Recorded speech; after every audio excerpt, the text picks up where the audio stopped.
അപ്പോൾ ഈ ഒരു വീഡിയോ എന്ന് പറയുന്നത് മെയിനായിട്ടും ബിഗിനേഴ്സിന് വേണ്ടിയിട്ട് ചെയ്യുന്നൊരു വീഡിയോ ആണ്. അപ്പോൾ നിങ്ങളൊരു തുടക്കക്കാരനായ നിലയിൽ നിങ്ങളൊരു ഹൈബ്രിഡ് സൈക്കിൾ നോക്കുമ്പോഴത്തേനും അപ്പം നിങ്ങൾക്ക് ഒരുപാട് കൺഫ്യൂഷൻസ് ഉണ്ടാവും, ഡൗട്ട്സ് ഉണ്ടാവും. ഏത് ബ്രാൻഡിൻ്റെ എടുക്കണം, അതുപോലെ തന്നെ എത്ര രൂപയുടെ എടുക്കണം, അതിൻ്റെ ക്വാളിറ്റി എങ്ങനെയുള്ളതായിരിക്കും, അങ്ങനെ ഒരുപാട് ഡൗട്ട്സ് ഉണ്ടാവും. ഒരുപാട് പേരെൻ്റെ അടുത്ത് ഇങ്ങനെ ചോദിക്കാറുണ്ട്. അപ്പോൾ എല്ലാവരും ആദ്യമൊക്കെ സൈക്കിൾ എടുക്കുമ്പോഴത്തേനും നമ്മൾ ഒരുപാട് മിക്കവരും ചെയ്യണതാണ്, ഒരുപാട് ഇൻവെസ്റ്റ്മെൻറ്റ് ചെയ്യാറില്ല. നമ്മുടെ കയ്യിൽ ഒതുങ്ങുന്ന ക്യാഷിന് നല്ലൊരു സൈക്കിൾ എങ്ങനെ എടുക്കാമെന്നുള്ളൊരു ചിന്തയായിരിക്കും ഉള്ളത്. കാരണം ഓൺലൈനിലൊക്കെ ഒത്തിരി ബ്രാൻഡിൻ്റെ സൈക്കിൾ ഇന്ന് അവൈലബിൾ ആണ്, ചീപ്പ് റേറ്റിന് അവൈലബിൾ ആണ്. അത് ഭയങ്കര അട്രാക്റ്റീവായിട്ടുള്ള സ്പെക്ക് കാര്യങ്ങളൊക്കെ ഉണ്ടെന്ന് പറഞ്ഞാണ് മാർക്കറ്റ് ചെയ്യുന്നത്. പക്ഷേ നമ്മൾ അത് എത്രത്തോളം നമുക്കത് ട്രസ്റ്റ് ചെയ്യാൻ പറ്റുമെന്ന് ചോദിച്ചാൽ അതിനൊരു കറക്റ്റായിട്ടുള്ളൊരു ഉത്തരം പറയാൻ പറ്റില്ല. അപ്പോൾ അങ്ങനെ കുറേ ഡൗട്ട്സ് നിങ്ങൾക്ക് ഉണ്ടാവും. അപ്പോൾ ഞാൻ പറയുന്നത് വെച്ചാൽ നിങ്ങളൊരു ഡയറക്റ്റ് ഒരു ഷോപ്പിൽ പോയിട്ട് സൈക്കിൾ കണ്ട് മനസ്സിലാക്കി ഓടിച്ചൊക്കെ നോക്കിയിട്ട് എടുക്കുക എന്നുള്ളൊരു ആൻസറാണ് എനിക്ക് പറയാനുള്ളത്. അപ്പോൾ അങ്ങനെ വരുമ്പോൾ നമ്മൾ ഇന്ന് നിങ്ങൾക്ക് വേണ്ടിയിട്ട് കൊണ്ടുവന്നേക്കുന്ന സൈക്കിൾ എന്ന് പറയുന്നത് മോൺട്രയുടെ ഡൗൺ ടൗൺ ആണ്. അപ്പോൾ മോൺട്ര എന്ന് പറഞ്ഞാൽ കുറച്ച് പേർക്ക് അറിയായിരിക്കും, നമ്മുടെ ഇന്ത്യൻ ബ്രാൻഡാണ്. അപ്പോൾ മോൺട്ര എന്താണെന്ന് മനസ്സിലാക്കുന്നതിനൊപ്പം തന്നെ TI സൈക്കിൾസ് എന്താണെന്നോടെ നിങ്ങൾ മനസ്സിലാക്കണം. അതായത് TI എന്ന് പറഞ്ഞാൽ അതിൻ്റെ ഫുൾ ഫോം എന്ന് പറയുന്നത് tube investment India private limited എന്നാണ്. 1949 ഇന്ത്യയിൽ ഫോം ചെയ്തൊരു കമ്പനിയായിട്ട്. അവർക്ക് ഒരുപാട് പ്രോഡക്റ്റ്സ് ഉണ്ട്. അവരുടെ ഒരു പ്രോഡക്റ്റ്സ് ആണ് TI സൈക്കിൾസ് എന്ന് പറയുന്നത്. അതായത് സിമ്പിളായിട്ട് പറയുകയാണെന്നുണ്ടെങ്കിൽ ഹെർക്കുലീസിൻ്റെയും BSAയുടെ ഒക്കെ സൈക്കിൾ പണ്ട് ഉപയോഗിച്ചിട്ടുള്ളവർക്കറിയാം. അതിലൊരു ലോഗോ TI എന്ന് പറഞ്ഞൊരു ലോഗോ നിങ്ങൾ കണ്ടിട്ടുണ്ടെങ്കിൽ ഈ ഒരു വീഡിയോയുടെ താഴെ കമൻറ്റ് ചെയ്യുക. TI അതാണ് അതിൻ്റെ ഒരു ഷോർട്ട് ഫോം എന്ന് പറയുന്നത്. അതായത് ഒരു എൻജിനീയറിംഗ് കമ്പനിയാണ്. അപ്പോൾ അവർ മെയിനായിട്ടും അതായത് നമ്മൾ ശരിക്കും പറഞ്ഞാൽ ഇന്ത്യക്കാർക്ക് സൈക്കിൾ എന്താണെന്ന് പരിചയപ്പെടുത്തി തന്ന ഒരു കമ്പനിയാണെന്ന് കൂടി പറയണം ഈ TI സൈക്കിൾസ്. പണ്ടത്തെ കാലത്ത് എന്ന് പറഞ്ഞാൽ നമ്മൾ ഹെർക്കുലീസിൻ്റെ ഒക്കെ വലിയ വണ്ടി എന്ന് പറയില്ല, അത് BSA ഹീറോ ഒക്കെ ആയിരുന്നു. ഹീറോ വേറെ കമ്പനിയുടെയാണ്. TI സൈക്കിൾസിൻ്റെ പ്രീമിയം ബ്രാൻഡാണ് മോൺട്ര എന്ന് പറയുന്നത്. അപ്പോൾ ചെന്നൈ ബേസ് ആയിട്ടുള്ള മുരുകപ്പ ഗ്രൂപ്പിൻ്റെ ഒരു ഭാഗമാണ് TI സൈക്കിൾസ്, അതുപോലെ തന്നെ മോൺട്ര എന്ന് പറയുന്നത്. അപ്പോൾ ഇവരുടെ ഒരു ഓതറൈസ്ഡ് ഡീലർ എന്ന് പറയുന്നത് ട്രാക്ക് ആൻഡ് ട്രയൽ ആട്ടോ. നമ്മുടെ കേരളത്തിൽ ഒരുപാട് ബ്രാഞ്ചസ് ഉണ്ട്, അവിടെ നിന്നാണ് നമുക്ക് ഈ ഒരു സൈക്കിൾ വാങ്ങിക്കാൻ പറ്റുന്നത്. അപ്പം ഇതിൻ്റെ ഒരു പ്രൈസ് ആദ്യമേ തന്നെ പറയാം, 22,000 ആട്ടോ. 22,000 ചെറിയ ഓഫർ കാര്യങ്ങളൊക്കെ ഉണ്ട്. അത് കൃത്യമായിട്ട് അറിയണമെന്നുണ്ടെങ്കിൽ ഇവരുടെ ഈ ഒരു ഡീലറിൻ്റെ കംപ്ലീറ്റ് ഡീറ്റെയിൽസ് ഈ ഒരു വീഡിയോയുടെ ഡിസ്ക്രിപ്ഷനിൽ കൊടുക്കുന്നുണ്ട്. അപ്പം മോൺട്രയ്ക്ക് ഒരുപാട് ബൈക്സ് ഉണ്ട്. നമ്മൾ ഇതിനു മുമ്പ് കുറച്ച് മോഡൽസൊക്കെ ചെയ്തിട്ടുണ്ട്. ഡൗൺ ടൗൺ തന്നെ ഇത് മോൺട്ര ഡൗൺ ടൗൺ നമ്മൾ ഇതിൻ്റെ പ്രീവിയസ് മോഡൽ ചെയ്തിട്ടുണ്ട്. ഈ ഒരു മോൺട്ര ഡൗൺ ടൗൺ എന്ന് പറയുന്നത് ഏറ്റവും പുതിയതായിട്ട് ഈ ഒരു 2024 ലോഞ്ച് ചെയ്തേക്കുന്ന ഏറ്റവും ലേറ്റസ്റ്റ് മോഡലാണ്. കംപ്ലീറ്റ്ലി റീഡിസൈൻ, അതായത് കംപ്ലീറ്റ്ലി അപ്ഡേറ്റ് ചെയ്തിട്ട് ഒരുപാട് അതിൻ്റെ ഡിസൈൻ ആയിക്കോട്ടെ സ്പെക്ക് ആയിക്കോട്ടെ കംപ്ലീറ്റ്ലി അപ്ഡേറ്റ് ചെയ്തിട്ട് ഒരു പുത്തൻ ബൈക്ക് എന്ന് തന്നെ പറയാം. അപ്പോൾ ഞാൻ ഇത്രയും കാര്യങ്ങളൊക്കെ പറഞ്ഞതെന്ന് വെച്ചാൽ നമ്മളൊരു സൈക്കിൾ എടുക്കുമ്പോൾ ട്രസ്റ്റ് എന്ന് പറഞ്ഞൊരു ഫാക്ടറോടെ നമുക്ക് ഈ ഒരു സൈക്കിളിൻ്റെ ഒപ്പം തന്നെ നമുക്ക് കിട്ടുന്നുണ്ട് കേട്ടോ, ബോണസായിട്ട് തന്നെ. അതാണ് ഞാൻ ഇത്രയും കാര്യങ്ങളൊക്കെ ഒരു ഡീറ്റെയിൽ ആയിട്ട് ഇത്രയും തന്നെ തുടക്കത്തിൽ തന്നെ പറയാനുള്ള കാരണം. അപ്പോൾ ഇനി എന്തായാലും നമ്മൾ അധികം ഞാൻ ബോറടിപ്പിക്കുന്നില്ല, നമുക്ക് കംപ്ലീറ്റ് അതിൻ്റെ ഒരു ബൈക്ക് കാര്യങ്ങളൊക്കെ നോക്കട്ടെ. അപ്പോൾ ആദ്യം തന്നെ ഒരു സൈക്കിൾ നോക്കുമ്പോൾ എല്ലാവരും അതിൻ്റെ ലുക്കാണല്ലോ നോക്കുന്നത്. അപ്പോൾ ഇതിൻ്റെ ഒരു ലുക്ക് എന്ന് പറയുന്നത് നിങ്ങൾ കണ്ടോ, പഴയ മോൺട്ര ഡൗൺ ടൗൺ ഒരു ഫ്ലൂറസെൻ്റ് യെല്ലോയും ബ്ലാക്കോടെ വരുന്നൊരു ഭയങ്കര കോമൺ ആയിട്ട്, കാരണം ഫ്ലൂറസെൻ്റൊക്കെ ഒരുപാട് സൈക്കിൾസിലൊക്കെ യൂസ് ചെയ്യുന്നൊരു കളറാണ്. അത് കംപ്ലീറ്റ്ലി മാറ്റിയിട്ട് നല്ലൊരു പെയിൻറ്റ് സ്കീമിലാണ് ഇറക്കിയിരിക്കുന്നത് കേട്ടോ. നമ്മൾ ഈ കാണുന്ന ഈ ഒരു കളർ എന്ന് പറഞ്ഞാൽ ഒരു വൈൻ റെഡ്, ഒരു മുന്തിരി കളർ എന്ന് പറയാം. അതുപോലെ തന്നെ വേറെ ഒരു ഷെയ്ഡോടെ 2 ഷെയ്ഡിലാണ് വരുന്നത്. പിന്നെ ഫ്രെയിം സൈസ് ഉണ്ട്, നമുക്ക് മീഡിയം ലാർജും അവൈലബിൾ ആണ്. ഇത് ലാർജ് സൈസാണ്. പിന്നെ എന്തൊക്കെയാണ് വ്യത്യാസം എന്ന് ചോദിച്ചാൽ നമുക്ക് ഒരു ഫ്രെയിമിൽ നിന്ന് തന്നെ തുടങ്ങാം. ഫ്രെയിം വരുന്നത് 6061 ആണ്, അലോയ് ഫ്രെയിമാണ്. പിന്നെ കംപ്ലീറ്റ്ലി ഗ്രാഫിക്സ് കാര്യങ്ങളെല്ലാം ചേഞ്ച് ചെയ്തിട്ടുണ്ട്. പഴയ ഒരു മോഡലിനേക്കാളൊക്കെ ഒരുപാട് വ്യത്യാസമുണ്ട്. ഇവിടെയൊക്കെ ഒരു ബ്രാൻഡിങ് ഒക്കെ കൊടുത്തേക്കണതൊക്കെ ആണെന്നുണ്ടെങ്കിലും ഒരുപാട് വ്യത്യാസമുണ്ട്. ചെറിയൊരു ഡിസൈനൊക്കെ അതിൻ്റെ ടോപ്പ് ട്യൂബിൽ നമുക്കൊരു ഗൂഗിൾ മാപ്പിൻ്റെ ഒരു സംഭവമാണ്, അതൊക്കെ ഇവിടെ കാണാം. മോൺട്രയുടെ ലോഗോ, ആ ഒരു പരുന്നിൻ്റെ ലോഗോ കാണാം. അതുപോലെ തന്നെ ഹെഡ് ട്യൂബിൽ കാണാം. മോൺട്രയുടെ ബാഡ്ജിങ് ഇവിടെ സൈഡ് ട്യൂബിൽ കൊടുത്തിട്ടുണ്ട്. പിന്നെ ഇവിടെയൊക്കെ സ്റ്റിക്കറൊക്കെ കൊടുത്തിട്ടുണ്ട് കേട്ടോ. റൈഡ് ബിലീവ് എന്നുള്ളൊരു ബാഡ്ജിങ് ഇവിടെ കൊടുത്തിട്ടുണ്ട്, സൈസ് കൊടുത്തിട്ടുണ്ട്. പിന്നെ നമുക്ക് ഈ ഒരു സൈഡിൽ സൈഡിൽ എല്ലാ മോൺട്രയുടെ ബൈക്കിലും കാണാം ഡിസൈൻഡ് ഇൻ ഇംഗ്ലണ്ട് എന്ന്. ഇംഗ്ലണ്ടിലാട്ടോ ഇതിൻ്റെ ഒരു ഡിസൈനിങ് കാര്യങ്ങളെല്ലാം ചെയ്യുന്നത് കേട്ടോ. എന്തൊക്കെയായാലും നല്ല ഒരു പ്രീമിയം ലുക്ക് തന്നെ, നമ്മളിപ്പോൾ ഇറങ്ങുന്ന പ്രീമിയം ബ്രാൻഡായിട്ടൊക്കെ നമുക്ക് അതിനോട് കിടപിടിക്കുന്ന ഒരു ലുക്കിലാട്ടോ നമുക്ക് ഈ ഒരു സൈക്കിളും കാണുമ്പോൾ തോന്നുന്നത്. അപ്പോൾ അലോയ് ഫ്രെയിമാണെന്ന് ഞാൻ പറഞ്ഞു, പക്ഷേ ഇതിൻ്റെ ഒരു കറക്റ്റ് വെയിറ്റ് എത്രയാണെന്ന് ഇവരുടെ കംപ്ലീറ്റ് ഡീറ്റെയിൽസ് ഒന്നും ഇവരുടെ സൈഡിൽ കൊടുത്തിട്ടില്ല കേട്ടോ. എന്നാലും ഏകദേശം ഒരു 12 കിലോ സംതിങ് വെയിറ്റ് ഉണ്ടാവും എന്തായാലും. അലോയ് ആണ്. പിന്നെ ഇതിൻ്റെ ഒരു ലുക്ക് എന്നൊക്കെ പറഞ്ഞാൽ പഴയ മോഡലിനേക്കാൾ ഒരു പ്രീമിയം ഫീലൊക്കെ കുറച്ചുകൂടെ കൂടിയതായിട്ടൊക്കെ തോന്നുന്നുണ്ട്. പക്ഷേ അങ്ങനെയൊക്കെ ആണെന്നുണ്ടെങ്കിലും ഇതിൻ്റെ ഒരു പെയിൻറ്റ് ക്വാളിറ്റിയൊക്കെ ഞാൻ എക്സ്പെക്റ്റ് ചെയ്ത് അത്രയില്ല കേട്ടോ. നമ്മൾ ഫോട്ടോയിലൊക്കെ കാണുന്ന അത്രയൊന്നുമില്ല. നേരിട്ട് കാണുമ്പോഴത്തേനും ഇത് കണ്ടില്ലേ, നേരിട്ട് നിങ്ങൾ നോക്കിയാലാണ് മനസ്സിലാവുള്ളൂ. അത്ര ഒരു നീറ്റായിട്ടുള്ളൊരു പെയിൻറ്റ് ജോബൊന്നും അല്ല ചെയ്തിരിക്കുന്നത്. എന്തൊക്കെയോ ഒരു കുഴപ്പങ്ങളൊക്കെ ഞാൻ കാണുന്നുണ്ട്. പ്രത്യേകിച്ച് ഒരു ഡ്യുവൽ ടോൺ ആണ്. ഈ ഒരു സിൽവർ കളർ, ആഷ് കളർ കൊടുത്തേക്കണുണ്ടോ, അതൊക്കെ ഇവിടെ ഇങ്ങോട്ട് കയറി സ്പ്രെഡ് ആയിട്ടിരിക്കുന്ന രീതിയിലൊക്കെയാണ്. അതൊക്കെ കുറച്ചുകൂടെ ഒന്ന് നീറ്റായിട്ട് ചെയ്തിരിക്കുന്നത്. എന്താണ് മോണ്ട്ര ഇങ്ങനെയൊക്കെ ചെയ്ത് വയ്ക്കുന്നത്? നിങ്ങളിത് ഇങ്ങനെയൊക്കെ ചെയ്യാവോ? അത് ഇത്രയും ഒരു നല്ലൊരു അപ്ഡേറ്റ് കൊണ്ടുവന്നിട്ട് ഇങ്ങനെയൊക്കെ കാണിക്കുന്നത് ശരിയല്ല കേട്ടോ. അതും ഡിസൈൻഡ് ഇൻ ഇംഗ്ലണ്ട് എന്നൊക്കെ വെണ്ടയ്ക്ക അക്ഷരത്തിൽ ഫ്രെയിമിലൊക്കെ എഴുതി വെച്ചിട്ട് ഇങ്ങനത്തെ ഉള്ള പരിപാടിയൊക്കെ കാണിക്കാൻ ശരിയല്ല കേട്ടോ. അത് ഇംഗ്ലണ്ടുകാർക്ക് തന്നെ മോശമാണ്, നമുക്ക് ഇന്ത്യക്കാർക്കും അതിലേറെ മോശമാണെന്ന് തന്നെ പറയുന്നു. പിന്നെ ലുക്ക് വൈസ് നമുക്ക് നോക്കുകയാണെന്നുണ്ടെങ്കിൽ ഈ ഒരു സംഭവം കേബിൾസ് ഒക്കെ ഇപ്പോഴും പുറത്തോടെ തന്നെയാണ്. അത് ഇൻറ്റേർണലി ചെയ്യാറുന്നു. ഇതെന്താ ഇവർക്ക് ഒരു അപ്ഡേറ്റ്, കാരണം ഒരു അപ്ഡേറ്റ് കൊണ്ടുവരുമ്പം ആ ഒരു പെയിൻറ്റിന് മാത്രം അല്ലെങ്കിൽ കമ്പോണൻസിൽ മാത്രം കൊണ്ടുവന്നാൽ പോരല്ലോ. ഇങ്ങനെയുള്ള കാര്യങ്ങളോടെ നിങ്ങൾ ശ്രദ്ധിക്കണം. കാരണം ഇപ്പോൾ ഇൻറ്റേർണൽ കേബിൾ റൂട്ടിങ്ങിൻ്റെ കാലം മാറി. അതനുസരിച്ചുള്ള ഇപ്പോൾ ഒരു നിങ്ങൾ ഓൺലൈനിൽ മേടിക്കുന്ന ഒരു നിസാര പൈസയ്ക്ക് മേടിക്കുന്ന സൈക്കിളിൽ വരെ ഇൻറ്റേർണൽ കേബിൾ റൂട്ടിങ് വരുന്നുണ്ട്. അത് ഇമ്പോർട്ടൻറ്റ് ഫാക്ടർ ആണെന്ന് ചോദിച്ചാൽ എന്തുകൊണ്ട് ഇവർക്ക് കൊണ്ടുവന്നുകൂടാ? ഈ സംഭവമൊക്കെ ഇവിടെ വെൽഡ് ചെയ്ത് വെക്കണേക്കാളും ഭേദം ഒരുപാട് ഹോൾ ഇട്ട് കഴിഞ്ഞാൽ കേബിളൊക്കെ നീറ്റായിട്ട് ഇതിലൂടെ എടുക്കാൻ പറ്റും.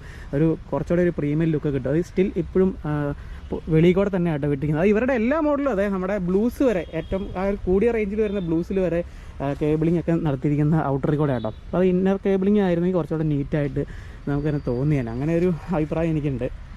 ബാക്കി വെൽഡിംഗ് ക്വാളിറ്റി ഒക്കെ ആണെന്നുണ്ടെങ്കിലും അതിനെക്കുറിച്ച് വേറെ പരാതി കാര്യങ്ങളൊന്നും പറയാനൊന്നുമില്ല. പിന്നെ ഇതിൽ വന്ന ഏറ്റവും വലിയൊരു അപ്ഡേറ്റ് എന്ന് ഞാൻ പറയാനുള്ളത്, ഇപ്പം ഫ്രെയിം അലോയ് എന്ന് പറഞ്ഞു. പ്രീവിയസ് മോഡലിൽ നമുക്ക് ഫോർക്ക് അതിൻ്റെ സ്റ്റീലായിരുന്നു. പക്ഷേ ഈ ഒരു 2024 വന്നതിന് നമുക്ക് അലോയ് ഫോർക്ക് വന്നിട്ടുണ്ട്. അതുപോലെ തന്നെ കുറേ സംഭവങ്ങൾ ഇവർ സ്റ്റീലൊക്കെ എടുത്ത് മാറ്റി അലോയ് ആക്കിയിട്ടുണ്ട്. അതൊക്കെ ഞാൻ പറഞ്ഞു കേട്ടോ. അപ്പോൾ അലോയ് റിജിഡ് ഫോർക്കാണ് വന്നിരിക്കുന്നത്. അതിൻ്റെ ഒരു ഡിസൈൻ പ്രീവിയസ് മോഡലിൻ്റെ ഉണ്ടായിരുന്ന ഒരു തിന്നായിട്ടുള്ള ഫോർക്കിനേക്കാളൊക്കെ ഡിസൈനിലൊക്കെ കാര്യമായിട്ടുള്ള മാറ്റം വന്നിട്ടുണ്ട്. നമുക്ക് ഫോർക്കിലും അതിൻ്റെ ഒരു മോണ്ടർ എന്നുള്ള ഗ്രാഫിക്സ് കാര്യങ്ങളൊക്കെ കാണാം കേട്ടോ. ഇത് ഇവരെന്താണ് ഉദ്ദേശിച്ചതെന്ന് അറിയത്തില്ല. നമ്മൾ ഈ ഒരു എന്താ പറയുക, നമ്മൾ സാറ്റലൈറ്റ് മാപ്പിൻ്റെയൊക്കെ ഒരു ഡിസൈൻ ആട്ടോ ഇവിടെ കൊടുത്തിരിക്കുന്നത്. എന്തായാലും സംഭവം കൊള്ളാം കേട്ടോ. അതിൻ്റെ ഒരു ഗ്രാഫിക്സ് കാര്യങ്ങളൊക്കെ നല്ല അട്രാക്റ്റീവായിട്ട് തന്നെ കൊടുത്തിട്ടുണ്ട്. പക്ഷേ ഒരു പെയിൻ ക്വാളിറ്റിയിലാണ് എനിക്ക് സ്റ്റിൽ പരാതിയാണ് കേട്ടോ. ഈ പർട്ടിക്കുലർ ഈ ഒരു ബൈക്കിൻ്റെ മാത്രം ഒരു പ്രത്യേകത ആണോ എന്നറിയില്ല. എന്തായാലും അത് എന്താ പറയുക, ഒരു നെഗറ്റീവായിട്ട് തന്നെ ഈ ഒരു സൈക്കിളിൻ്റെ ഭാഗത്തുനിന്ന് എനിക്ക് ഫീൽ ചെയ്തൊരു കാര്യം കേട്ടോ. അപ്പോൾ അടുത്ത വലിയൊരു അപ്ഡേറ്റ് എന്ന് പറയുന്നത് അത് അതിൻ്റെ ഒരു ഗിയർ സിസ്റ്റം കേട്ടോ. പഴയ മോഡലിൽ നമുക്ക് ടൂറിൻ്റെ ഗിയർ സിസ്റ്റം ആയിരുന്നു. കംപ്ലീറ്റ്ലി അത് ചേഞ്ച് ചെയ്തിട്ടുണ്ട്. അത് ചേഞ്ച് ചെയ്തിട്ട് നമുക്ക് ഇപ്പം ഒരു 7 സ്പീഡ്, അതായത് 3x7 21 സ്പീഡ് തന്നെയാണ്. പക്ഷേ അതിൻ്റെ ഗിയർ സിസ്റ്റം കംപ്ലീറ്റ് മാറ്റിയിട്ടുണ്ട്. നമുക്ക് ഷിമാനോയുടെ ഷിഫ്റ്റേഴ്സ് കാണാം അവിടെ. അതുപോലെ ഇത് 3x7 ഷിഫ്റ്റേഴ്സ് കാണാം. പിന്നെ ഇത് ഇങ്ങോട്ട് ഈ ഡ്രൈവ് ട്രെയിനിലേക്ക് വന്നാൽ ഏറ്റവും ആയി തന്നെ അത് ഡീറൈലർ ഷിമാനോ ടൂറിന് മാറ്റി ഓൾട്ടസിൻ്റെ M310 എന്ന് പറഞ്ഞൊരു RD ആണ് കൊടുത്തിരിക്കുന്നത്. അപ്പോൾ M310 എന്ന് പറഞ്ഞാൽ ആക്ച്വലി 8 സ്പീഡാണ്. പക്ഷേ ഇവരിവിടെ കൊടുത്തേക്കണ 7 സ്പീഡ് ഫ്രീ വീലാണ് കൊടുത്തിരിക്കുന്നത്. അവർക്ക് ആ ഒരു RD ഈ M310 കൊടുത്ത സ്ഥിതിക്ക് ഒരു 8 സ്പീഡ് കാസറ്റ് കൊടുക്കുമായിരുന്നു ഒരു അപ്ഡേറ്റ് ആയിട്ട്. അതൊരു കുറവായിട്ട് തന്നെ എനിക്ക് ഫീൽ ചെയ്തു. കാരണം കുറച്ചുകൂടെ ഗിയർ റേഷ്യോ കിട്ടുമായിരുന്നു. ഫ്രീ വീല് മാറി ഒരു കാസറ്റ് കിട്ടുമായിരുന്നു. കാരണം 8 സ്പീഡ് സപ്പോർട്ട് ചെയ്യും. നിങ്ങൾക്ക് അഥവാ ഇതൊക്കെ മാറുന്ന സമയത്ത് വേണേൽ ഒരു അപ്ഡേറ്റ് ആയിട്ട് കൊണ്ടുവരാം. പക്ഷേ ഒരു ഷിഫ്റ്റർ ഉൾപ്പെടെ മാറ്റേണ്ടി വരും. അത് സ്റ്റോക്കായിട്ട് വന്നിരുന്നെങ്കിൽ കുറച്ചുകൂടെ ബെറ്റർ ആയെന്ന് തന്നെ തോന്നി കേട്ടോ.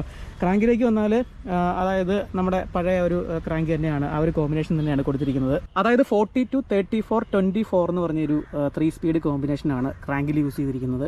ഇതിൻ്റെ ക്രാങ്കിൻ്റെ ഈ ഒരു അലോയ് അല്ല കേട്ടോ, ഇത് സ്റ്റീലാണ്. ഇത് PLX എന്ന് പറഞ്ഞൊരു ബ്രാൻഡിൻ്റെ കേട്ടോ. ഞാൻ ഇതിനു മുമ്പ് കണ്ടിട്ടൊന്നുമില്ല.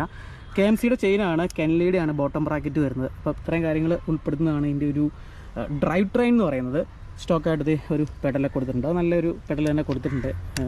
മെറ്റലിൻ്റെ ആണ് കൊടുത്തിരിക്കുന്നത് കേട്ടോ. MTP പെഡലാണ് കൊടുത്തിരിക്കുന്നത്. അടുത്തത് വലിയൊരു അപ്ഡേറ്റ് എന്ന് പറയുന്നത് ഇതിൻ്റെ ഹാൻഡിൽ ബാർ ആട്ടോ. ഹാൻഡിൽ ബാർ കംപ്ലീറ്റ് അതിൻ്റെ ഒരു ഡിസൈൻ എല്ലാം മാറ്റിയിട്ടുണ്ട് കേട്ടോ. അതായത് മെയിനായിട്ടും പഴയ മോഡലിൽ സ്റ്റീലിൻ്റെ ഹാൻഡിൽ ബാർ ആയിരുന്നു. നമുക്ക് പുതിയ ഇവർ അലോയ് ഹാൻഡിൽ ബാർ തന്നിട്ടുണ്ട് കേട്ടോ. ഇതിൻ്റെ ഹെഡ്സെറ്റ് നെക്കോടെയാണ്. അതൊക്കെ സ്റ്റെം കാര്യങ്ങളെല്ലാം അലോയ് ആട്ടോ. അപ്പോൾ അത് നല്ലൊരു അപ്ഡേറ്റ് അവിടെയും കൊണ്ടുവന്നിട്ടുണ്ട്. ഹാൻഡിൽ ഗ്രിപ്പിലും കൊണ്ടുവന്നിട്ടുണ്ട്. പഴയ ഒരു കണ്ടുമടുത്ത മോണ്ട്രയുടെ ബൈക്കിൽ കണ്ട MTBയിലും ഹൈബ്രിഡിലൊക്കെ ഒരേ ഒരു ഹാൻഡിൽ ഗ്രിപ്പാണ്. അത് മാറ്റിയെടുത്ത് നമുക്കൊരു എർഗണോമിക് ആയിട്ടുള്ള നല്ലൊരു ഹാൻഡിൽ ഗ്രിപ്പ് തന്നെ കൊടുക്കുന്നുണ്ട് കേട്ടോ. പിന്നെ ഇതിൻ്റെ ഷിഫ്റ്റിംഗ് കാര്യങ്ങൾ ഞാൻ പറയാൻ വിട്ടു. നല്ല സ്മൂത്ത് ആയിട്ടുള്ള ഷിഫ്റ്റിംഗ് ആട്ടോ. അതിലൊന്നും ഒരു പരാതിയില്ല. നല്ല ക്രിസ്പി ആയിട്ട് ഗിയർ കാര്യങ്ങളൊക്കെ വീഴുന്നുണ്ട്.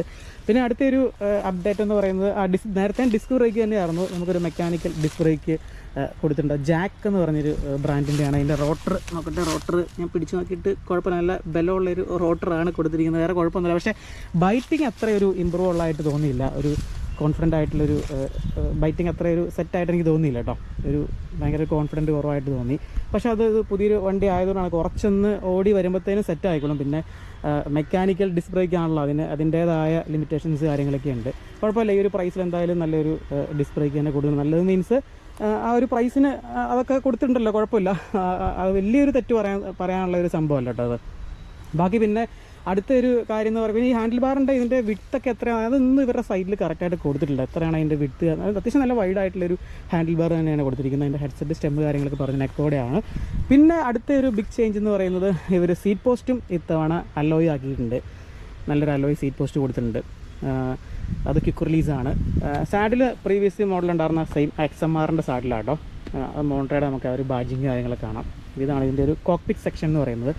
അടുത്തതെന്ന് പറഞ്ഞാൽ നമുക്ക് ഇതിൻ്റെ ഒരു വീൽ സെറ്റിലേക്ക് വന്നു കഴിഞ്ഞാൽ നമുക്ക് XMR-ൻ്റെ ഡബിൾ വാൾ അലോയ് റിമ്മാണ് ഇതിൽ കൊടുത്തിരിക്കുന്നത്. മോൺട്രയുടെ ഒട്ടുമിക്ക ബൈക്സിൻ്റെയും കമ്പോണൻസ് ഒക്കെ വരുന്നത് XMR-ൻ്റെ ഒക്കെ ആയിരിക്കും കേട്ടോ. ഡബിൾ വാൾ അലോയ് റിം തന്നെയാണ് കൊടുത്തിരിക്കുന്നത്. 32 ഹോൾ വരുന്ന സൺഫഗിൻ്റെ ഹബ്ബാണ് കൊടുത്തിരിക്കുന്നത്. നമുക്ക് front and rear quick release വരുന്നുണ്ട്. അതിൻ്റെ ഒരു സ്പോക്കൊക്കെ ഒരു ബ്ലാക്ക് കൊടുത്ത് നല്ല അടിപൊളിയാക്കി തന്നെ വെച്ചിട്ടുണ്ട് കേട്ടോ. പിന്നെ ടയർ 700x35C ആണ്. ഈ ടയറിൽ നമുക്ക് ഇതിൻ്റെ സൈഡിലായിട്ട് ഒരു റിഫ്ലക്റ്റിംഗ് എലമെൻറ്റ്സ് കാണാം കേട്ടോ. ഈ ടയർ ഏതാണ് ബ്രാൻഡ് എന്ന് ചോദിച്ചു കഴിഞ്ഞാൽ നോക്കട്ടെ കേട്ടോ. ഇവിടെയൊക്കെ മെൻഷൻ ചെയ്തിട്ടുണ്ട് സംഭവം. ഹാർട്ടെക്സ് എന്ന് പറഞ്ഞൊരു ബ്രാൻഡിൻ്റെ ആട്ടോ. കുഴപ്പമില്ല, നല്ല ഒരു പാറ്റേണൊക്കെ ആണെന്നുണ്ടെങ്കിലും കുഴപ്പമില്ലാത്ത രീതിയിലാണ്. അപ്പോൾ ഇതാണ് അതിൻ്റെ ഒരു മൊത്തത്തിലൊരു ലുക്ക് എന്ന് പറയുന്നത്. നിങ്ങൾ എങ്ങനെയുണ്ട്, വണ്ടി ഇഷ്ടപ്പെട്ടോ ഇല്ലയോ എന്ന് പറയാം കേട്ടോ. കമ്പയർ ടു പ്രീവിയസ് മോഡൽ എങ്ങനെയുണ്ടെന്ന് പറയുക. ചെറിയ ചെറിയ സംഭവങ്ങളൊക്കെയാണ് എനിക്ക് നെഗറ്റീവായിട്ട് തോന്നിയത്. ബാക്കി കൂടുതലും പോസിറ്റീവായിട്ടുള്ള കാര്യങ്ങളൊക്കെയാണ് പറയാനുള്ളത് കേട്ടോ. മെയിനായിട്ട് ഞാൻ പറഞ്ഞല്ലോ, അവർ നല്ല അപ്ഡേറ്റ് ഒക്കെ കൊണ്ടുവന്നിട്ട് ഒരു സ്റ്റീലൊക്കെ എടുത്ത് മാറ്റി. സ്റ്റീലിൻ്റെ ഒരു കുഴപ്പമെന്ന് സീറ്റ് പോസ്റ്റൊക്കെ ക്വിക്ക് റിലീസൊക്കെ വന്നിട്ട് കുറേ നമ്മൾ അങ്ങോട്ടും ഇങ്ങോട്ടും അഡ്ജസ്റ്റ്മെൻ്റ് ഒക്കെ ചെയ്ത് കഴിയുമ്പോഴത്തേനും ഇവിടെ തുരുമ്പ് കാര്യങ്ങളൊക്കെ വരും. ഇപ്പോൾ എന്തായാലും അലോയ് വന്നാൽ പിന്നെ ആ ഒരു കാര്യമൊക്കെ ഒഴിവായിട്ടുണ്ടെന്ന് തന്നെ പറയാം. അപ്പം നല്ല കുറേ അപ്ഡേറ്റ്സുകളൊക്കെ ആയിട്ടാണ് ഈ ഒരു 2024 മോൺട്ര ടൗൺ ലോഞ്ച് ചെയ്തിരിക്കുന്നത് കേട്ടോ. ബാക്കി എല്ലാ കാര്യങ്ങളൊക്കെ ഞാൻ പറഞ്ഞെന്ന് വിചാരിക്കുന്നു. ഒരു സൈഡ് സ്റ്റാൻഡ് ഇതിൻ്റെ കൂടെ സ്റ്റോക്കായിട്ട് തന്നെ വരുന്നുണ്ട്. പിന്നെ ഇതിൻ്റെ ഒരു വെയിറ്റ് ഞാൻ ആദ്യം ഇവരുടെ സൈഡിൽ മോൺട്രയുടെ സൈഡിൽ കൊടുത്തിട്ടില്ല, പക്ഷേ choosmybicycle.com-ൽ 14.3 kg എന്ന് കൊടുത്തിട്ടുണ്ട്. അപ്പോൾ അത് കറക്റ്റ് ആയിരിക്കാം, നമുക്ക് നോക്കാനുള്ള ഒരു സിസ്റ്റം ഇല്ലാത്തതുകൊണ്ടാട്ടോ. എന്തായാലും കുറച്ച് വെയിറ്റ് ഫീൽ ചെയ്യുന്നുണ്ട്, പക്ഷേ കുഴപ്പമില്ല. പിന്നെ എൻ്റെ ഒരു റൈഡ് ഫീലിനെ പറ്റി സംസാരിക്കുകയാണെന്നുണ്ടെങ്കിൽ റൈഡ് ചെയ്യാനൊക്കെ അടിപൊളിയാണ്. സിറ്റിയിൽ ഓടിച്ച് നോക്കി, അല്ലാത്ത കണ്ടീഷനിലൊക്കെ ഓടിച്ച് നോക്കി, അതിലൊന്നും പറയാനൊന്നുമില്ല. നല്ല അപ്രൈറ്റ് ആയിട്ടുള്ള ജോമെട്രിയാണ്. ജോമെട്രിയെ കുറിച്ച് ഞാൻ പറഞ്ഞില്ല, നല്ല അപ്രൈറ്റ് ആയിട്ടുള്ള നല്ല കംഫർട്ടബിൾ ആയിട്ടുള്ള ജോമെട്രിയാണ്. റോളിങ് കാര്യങ്ങളൊക്കെ ഉണ്ട്. പിന്നെ വേറെ നെഗറ്റീവായിട്ടൊന്നും പറയാനില്ല, ഞാൻ ഈ പറഞ്ഞ കാര്യങ്ങളൊക്കെ ഉള്ളൂ. എന്നിരുന്നാലും നമ്മൾ ഈ ഒരു 20,000 ഒരു പ്രൈസിൽ നമ്മൾ ഒരു എന്താ പറയുക, ഒരു കണ്ണും പൂട്ടി ഒരു ഓൺലൈനിൽ നിന്ന് വാങ്ങുന്നേക്കാൾ എന്തുകൊണ്ടും ബെറ്ററാണ്. ഞാൻ ഈ പറഞ്ഞ ചെറിയ ചെറിയ പോരായ്മകളൊക്കെ ഉണ്ട്, അതൊക്കെ നിങ്ങൾക്കൊന്ന് അഡ്ജസ്റ്റ് ചെയ്യാൻ പറ്റുവാണെന്നുണ്ടെങ്കിൽ നല്ലൊരു ഓപ്ഷൻ തന്നെയായിരിക്കും. നല്ല അപ്ഡേറ്റുകൾ കൊണ്ടുവന്നിട്ടുണ്ട് കേട്ടോ. കാരണം മെയിനായിട്ട് ഞാൻ പറഞ്ഞില്ല, മോൺട്ര നമുക്ക് ട്രസ്റ്റബിൾ ആയിട്ടുള്ളൊരു ബ്രാൻഡ് തന്നെയാണ്. കാരണം ഇത്രയും വർഷമായിട്ട് നമുക്ക് സൈക്കിൾസ് തരുന്ന ഒരു ബ്രാൻഡ് തന്നെയാണ്. അപ്പോൾ അതുകൊണ്ട് ഒത്തിരി അങ്ങനെ തെറ്റായിട്ടൊന്നും പറയാൻ പറ്റില്ല. അപ്പോൾ നിങ്ങളൊന്ന് ചിന്തിച്ച് നോക്കുക, എങ്ങനെയുണ്ട് ഈ വീഡിയോ ഒന്ന് വിലയിരുത്തി നോക്കിയിട്ട് നിങ്ങൾക്ക് നിങ്ങളുടെ അഭിപ്രായങ്ങളൊക്കെ പറയാം, നിങ്ങൾ തീരുമാനം എടുക്കുക. അത്രയൊക്കെയാണ് പറയാനുള്ളത്. അപ്പോൾ എന്തായാലും ഈ ഒരു വീഡിയോ നിങ്ങൾ മാക്സിമം ഷെയർ ചെയ്യാനായിട്ട് ശ്രമിക്കുക. വീഡിയോ ഇഷ്ടപ്പെട്ടാൽ ലൈക്ക് ചെയ്യുക. എന്തായാലും മറ്റൊരു ബൈക്കിൻ്റെ റിവ്യൂ ആയിട്ട് നമുക്ക് വീണ്ടും കാണാം. ബൈ.